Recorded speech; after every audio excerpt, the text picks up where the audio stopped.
নমস্কার, আমি শাশ্বতী। সবাইকে জানাই আন্তরিক প্রভাতী শুভেচ্ছা। এখন সকাল 5:30 বাজে। আজকে সকাল সকাল উঠে পড়েছি। আমার ছেলে হোল নাইট আজকে অফিস ছিল, তো ওই এখন ঘুমোতে গেল, আর আমিও উঠে পড়লাম। এই কদিন তো সকালবেলা বেরোই, কিন্তু আজকে তো এই কদিন ধরে গরমের চোটে আর বেরোতেই পারছি না। এই সকালবেলা উঠে এই বারান্দাটা আমাদের নতুন হয়েছে, এখন কাজ চলছে, সমস্ত জিনিসপত্র এই যে পড়ে আছে, বস্তা টস্তা সব রয়েছে। তো এখানটা বেশ একটা সুন্দর জায়গা হয়েছে আমার বসার জন্য। আর এই গাছটা তো দেখিয়েছিলাম, হলুদ ফুলে ভরে যায়, এখন ফুলগুলো শেষের পথে শুকিয়ে পড়ে যাচ্ছে। তলাটা একদম হলুদ হয়ে ভর্তি হয়েছে হলুদ ফুলে। এই দেখো, হলুদ ফুল পড়ে সব ভর্তি হয়ে আছে তলাটা। মানুষ সব এখন মর্নিং ওয়াক করছে। তো আজকে হ্যাশট্যাগ আমরা সকলে টপিক দিয়েছে আমাদের বন্ধু মিতা চ্যাটার্জি। একটা হচ্ছে জন্মদিনের মায়ের হাতের রান্না, আর একটা হচ্ছে প্রচণ্ড গরমের পর এক পশলা বৃষ্টি। প্রচণ্ড গরমের পর এক পশলা বৃষ্টি এ নিয়ে বলার আর অপেক্ষা রাখে না। সেটা কি ধরনের আরাম দিতে পারে। তো এটাকে আমার জীবনের সাথে তুলনা করা যেতে পারে। জীবনে আমাদের চড়াই উতরাই প্রচুর রয়েছে। কারোরই ওই কুসুমাস্তীর্ণ পথে তো চলা হয় না। হ্যাঁ, কারোর হয় না বলবো না, অনেকেরই হয়, কিন্তু অনেকেরই হয় না। এক একজনের এক এক রকম সমস্যা থাকে। সমস্যা সবারই থাকে, কিন্তু কারোর জীবনে সমস্যা এমনভাবে চলে আসে যে সেটা হয়তো কল্পনারও বাইরে থাকে, সেটা ভাবতেও পারিনি। এবং এরকম মানুষও দেখেছি যারা একটা সময় হয়তো অসম্ভব নরম সরম, কোনো কিছুই তারা পারে না, কিন্তু তাদের এমন জীবনের ঘটনা এসেছে যেখান থেকে সে সম্পূর্ণভাবে 360 ডিগ্রি ঘুরে গেছে, চেঞ্জ হয়ে গেছে। আমার জীবনে তো হয়েছে, আমি একরকম ছিলাম, এখন যে কতটা আমার চেঞ্জ হয়েছে এবং কত সেটা কেন হয়েছে, সেটা যদি ঘটনাগুলো যদি এরকম না থাকতো তাহলে হয়তো হতো না। যেমন ছিলাম তেমনই থাকতাম। তো এইরকম যখন মানুষের জীবনে বিভিন্ন লড়াইটা বিভিন্ন ধরনের, এক ধরনের লড়াই নয়। তো সেই বলছি, যখন লড়াই চলে, সেই লড়াই চলার পরে যখন লড়াইটা থেমে যায় এবং একটা সমস্যার সমাধান হয়, বড় সমস্যার সমাধান হয় জীবনে, তখন ঠিক যে রকম মানসিকতাটা হয়, সেটাকে বোধহয় হয় ওই এই এখন যে তীব্র গরম চলছে, তারপরে যে বৃষ্টিটা নামবে, হয়তো তার সাথে তুলনা করা যেতে পারে। বৃষ্টিটা তো আশীর্বাদ, তাই না? বৃষ্টি এই যে বৃষ্টি পাচ্ছি না, তার ভগবানের আশীর্বাদ থেকে আমরা বঞ্চিত হচ্ছি, তার জন্যই তো আজকে এত কষ্ট পাচ্ছি। ভগবানের আশীর্বাদ যদি সঙ্গে থাকে তাহলে কিন্তু কষ্ট পেতে হয় না। আমরা ভাবি যে গাড়ি টাকা পয়সা এটাই হয়তো সব থেকে বড় জিনিস না। অনেক সময় দেখেছি যে প্রচুর টাকা পয়সা আছে, কিন্তু তবুও রাতের ঘুম নেই, দু চোখের পাতা এক করতে পারে না। এরকমও তো ঘটনা মানুষের জীবনে থাকে, অনেক আছে, অনেক টাকা পয়সা আছে। সুতরাং টাকা পয়সাটা তো দরকার, সবসময় দরকার, কিন্তু ওটাই যে শান্তি তা নয়। কিন্তু শান্তি জিনিসটা অন্য। টাকা পয়সা সুখ আনতে পারে, শান্তি আনতে পারে না। টাকা পয়সা দিয়ে অসুখের চিকিৎসা চলে, টাকা পয়সা দিয়ে শখ পূরণ হয়, বাড়ি গাড়ি ইত্যাদি শখ পূরণ হয়, কিন্তু শান্তি কেনা যায় না কখনো। শান্তিটা অন্য জিনিস। সেটাই বলছি যে এই যে চরম গরমে আমরা বাবারে করে পাগল হয়ে যাচ্ছি। আর এরকম গরম তো কোনোদিনই পড়েনি। এই 43 ডিগ্রি গরম কলকাতায় কখনো দেখিনি। আমরা যেখানে থাকতাম অন্ডালে লু বইতো, সে তো বহুকাল আগে অন্ডাল ছেড়ে এসেছি। কলকাতায় গরম হয়েছে, ঘাম হয়েছে, কিন্তু এরকম লু হালকা, মুখ পুড়ে যাচ্ছে, চামড়া পুড়ে যাচ্ছে, ফ্যান চালানো যাচ্ছে না। এসি চললেও ফ্যান একটুখানি আগে কী হতো, এসিটা চালিয়ে যদি বন্ধ করে দিতাম তাহলে ঘরটাকে অনেকক্ষণ ঠান্ডা থাকতো। এখন তো সেটা হচ্ছে না, ঘরের সঙ্গে সঙ্গে গরম হাওয়া হয়ে যাচ্ছে। অ্যাকচুয়ালি তো গরম হাওয়াই সবসময় বইছে। তো সেটাই বলছি যে এখানে আমাদের প্রাণ ত্রাহি হয়ে যাচ্ছে বৃষ্টির জন্য। বৃষ্টিটা তো সেই ভগবানের আশীর্বাদই আমরা চাইছি। তো জীবনেও তাই, জীবনে ভগবানের আশীর্বাদ, যখন এরকম সমস্যা থেকে আমরা বেরোই, তখন যখন ভগবান আশীর্বাদ দেন, অর্থাৎ যখন সমস্যার সমাধান হয়, তখন এর সাথে আর এই জিনিসটার সাথে তুলনা একই হয়। আর মায়ের হাতের রান্না সেটা অমৃত সমান। কি বলবো, আমার জীবনে খুব একটা বেশি সময় তো মাকে পাইনি। আমার 24-23 পুরোতে বিয়ে হয়েছে, কারণ 23 বছরই মাকে পেয়েছি। আর তারপরে মা আর 10 বছর ছিল না 12 বছর। মা প্রায় আমার যখন 35 তখন মা চলে গেছে। তো 35 বছরে তখন কিছুই বুদ্ধিশুদ্ধি হয়নি। প্রথমত তো মায়ের একদম আঁচলের ডানার তলায় ছিলাম, কিছুই করতে হয়নি। কিছু জানতামই না, মানুষের সাথে কথা বলতেই জানতাম না, শিখিনি কথা বলতে। তো সেইখান থেকে এখানে এসে দেখলাম সম্পূর্ণ উল্টো পরিবেশ।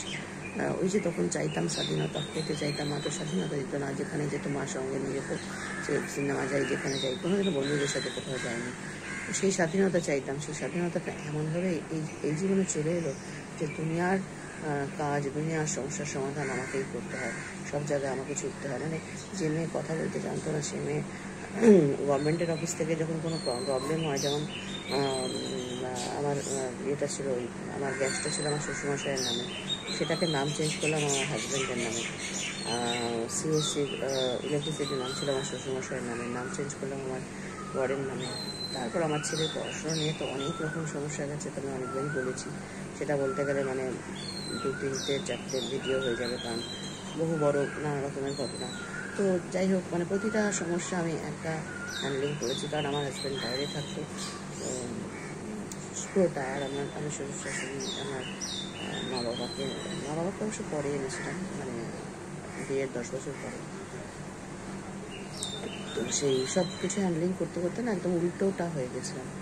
তো সেটাই বলছি যে মানে মায়ের হাতের রান্না ওই সময় যা খেয়েছি তারপর তো আর খেতে পাইনি, সে তো অমৃত সময়। আমি মাঝে মাঝে চেষ্টা করি, আমাদের চুচুড়া বাড়ির সামনে না আমার বিস্তৃতদাদা বাড়ি ছিল, তো ওখানে বিস্তৃতদাদা যখন ছেলে হলো, যখন একটু বড়, ছোটো থেকে ওকে আমি খুব কোলে পিঠে করতাম।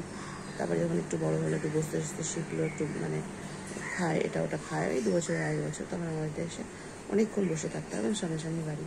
আর মা যে ডাল রান্না করতো, ওই ডালটাও আধ বাটি নিয়ে, ছোটো বাটির 1 বাটি বা বড় বাটির আধ বাটি নিয়ে একটা চামচ নিয়ে বসে বসে খেত। ওর আমার মাকে বলতো মামি দিদা। তো যখন আমরা চুচুড়ার বাড়ি ছেড়ে চলে আসলাম, তখন ওর মাকে, মানে আমার বৌদিকে, বিস্তৃত বৌদিকে বলছিল, মা তুমি মামি দিদার হাতটা কেটে রেখে দাও, এরকম ডাল রান্না তো তুমি করতে পারবে না। তখন খুব ছোটো, মামি দিদার হাতটা কেটে রেখে দাও, এরকম ডাল রান্না তুমি করতে পারবে না, আমার হাতটা কেটে রেখে দাও। মানে মা যে এত ভালো রান্না করতো, এবং মা যে খুব যে একটা মশলা দিয়ে রান্না করতো, সর্ষে বাটা এই বাটা সেরকম কিছু নয়, কিন্তু খুব প্লেন রান্না করতো। কারণ মায়ের বরাবরই পেটের খুব সমস্যা ছিল, আর সেই সমস্যা থেকেই মা চলে গেল। অ্যাকচুয়ালি মা তখনকার দিনে তো এত ব্লাড টেস্ট জানতাম না, থাকতাম অন্ডাল বলে একটা জায়গা, সেখানে এত কিছু ছিলও না। তো ওই মায়ের পেট খারাপ হতো, আর মা খালি ইন্ট্রোকুইনাল খেত, থেমে যেত। পরে তো জেনেছি যে ওটা একটা ব্যান্ড ওষুধ ছিল, ওটা আমাদের দেশে চলে, কিন্তু ওনাদের চলে না।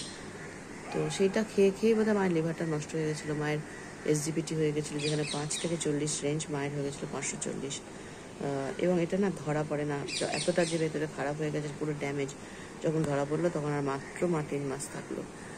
তো সেই বলছি যে মা কোনোদিনই ওই পেটের জন্য মশলা টশলা দিয়ে রান্না করতো না, খুব বেশি আমাদের ঝাল মশলা, তেল মশলা, সর্ষে এ সমস্ত খাওয়া হতো না, লুচি পরোটা এসব খাওয়া হতো না, ভাজাভুজি জিনিস এত খাওয়া হতো না।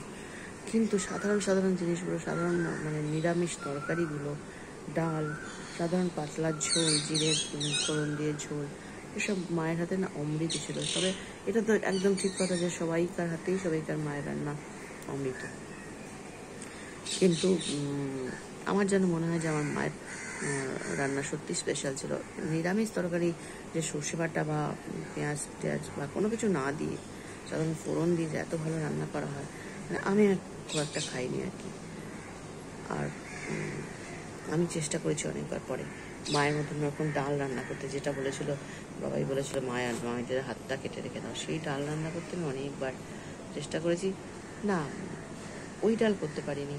মা ওটাকে কি করতে জানো, ওই শাক, কুমড়ো শাক, লাউ শাক, তারপর লাল শাক, নোটে শাক, যে কোনো শাকে তো কিছুই করতো না, শাকে তো একটুখানি ফোড়ন করে, বা একটু কোনো লাল শাকটা যেমন অবশ্য রসুন বাটা দিত, আর ওটাকে কী বলে, একটু বড়ি ভাজা করে, এই তো। কিন্তু কি যে অপূর্ব স্বাদ হতো, এক থালা ভাত খেয়ে নেওয়া যেত। তো সেই মায়ের অমৃতের সাথে কথা বললে আমার সত্যি কষ্ট হয় যে যখন মোবাইলের যুগ হলো তখন আমি যখন চুচুড়া থেকে চলে আসতাম এখানে অফিস মানে সোমবার দিন বললাম না, সোমবার দিন আমি 2 দিনের ছুটি পেলে হয়তো ওই শনিবার রবিবারটা শুক্রবার দিন অফিস করে চলে যেতাম চুচুড়া, আবার শনি রবি থেকে সোমবার অফিস করে এখানে অফিস করবার জন্য ওখান থেকে আসতাম। অবশ্যই প্রতি শনি রবিবার না, কারণ এখানে তো আমার শ্বশুর শাশুড়ি ছিল, আমার হাজব্যান্ড বাইরে থাকতো, ওখানকার দায়িত্ব আমার পুরোই ছিল।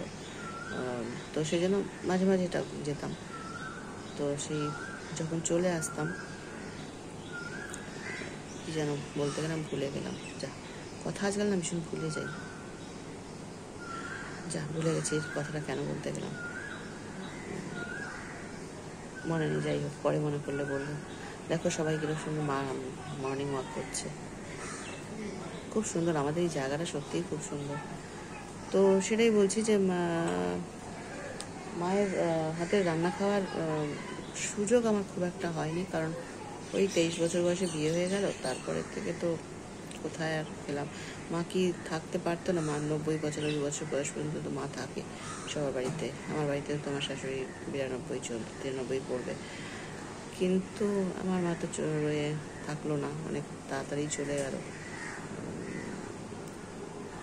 জানি না যাবার ছিল তাই চলে গেল, ভাবতেও পারতাম না, মা ছাড়া জীবন কোনোদিন ভাবতেই পারতাম না, রয়েছি তো। তো সেই বললাম যে যারা হ্যাঁ যেটা বলতে যাচ্ছিলাম, যখন সোমবারে আসতাম তখন এসে একটা চিঠি দিতাম, পোস্ট কার্ড ছাড়তাম যে মা আমি পৌঁছে গেছি। মা সেই পোস্ট কার্ড পেতো হয়তো 4 দিন 5 দিন পরে, হাপিত্তেশ করে বসে থাকতো যে পৌঁছালাম কিনা। তাই বলছি যে যদি মোবাইলের যুগে মা থাকতো তাহলে কত মানে সুন্দর হতো। মা আমি হাওড়া স্টেশনে পৌঁছলাম, মা আমি চুচুড়া স্টেশনে পৌঁছালাম, মা আমি ট্রেনে উঠলাম, মা ট্রেন ছেড়ে দিল, মা এই হাওড়ায় নামলাম, এসবই তো মাকে জানাতে পারতাম, মা কত নিশ্চিন্ত হতে পারতো। কিন্তু না, মানে মোবাইলে হয়তো মা নামটা সেভ করা থাকতো, হয়তো কেন থাকতো, মায়ের ফোন বেজে উঠতো, এগুলো তো পাইনি কিছু, কারণ মায়ের যুগে তো মোবাইল ছিল না, মা চলে গেছে সেই কবে, আজ থেকে 28-29 বছর আগে, 29 বছর আগে। তো সেইগুলো তো পাইনি, তাই জন্য মনে হয় যে যদি আজকে মা থাকতো যেতাম, মাকে ফোন করতাম, রোজই মার সাথে হয়তো 2 বেলা কথা বলতাম ফোনে, মনে হয় এগুলো বলে কি ভালো হতো। যাই হোক, যেটা হবার না সেটা তো হয় না। সুন্দর সবুজ দেখিয়ে, ফুল দেখিয়ে, অনেক পাখিও উঠছে, হ্যাঁ যে সবাই করছে। শেষ করলাম আজকে। মিতা চ্যাটার্জি, আপনি যদি দেখেন তো একটা কমেন্ট করবেন। ভালো থাকুন সবাই।